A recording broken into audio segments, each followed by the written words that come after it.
На 30 ноември 2014 година ще се проведат избори за парламент на Република Молдова. Гласуването на парламентарните избори е достъпно за всички граждани на Република Молдова, навършили 18 години и разполагащи с избирателното право.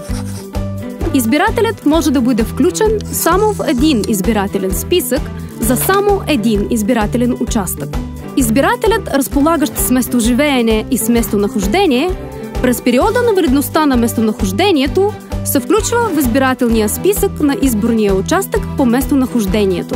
В периода между 10 и 29 ноември 2014 година посетете изборния ви участък, за да се убедите, че сте включени в избирателния списък и данните ви са посочени вярно.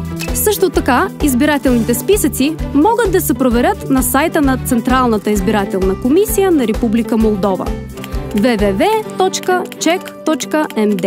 Ако не сте включени в избирателните списъци или данните ви са посочени грешно, имате право да се обърнете към избирателното бюро на вашия участък или към Централната избирателна комисия на Република Молдова с молба да бъде включено името ви в избирателния списък или да се поправят грешно посочените данни. Молбата трябва да бъде придружена от съответния потвърждаващ документ. Помогни да се направят списъците по-точни.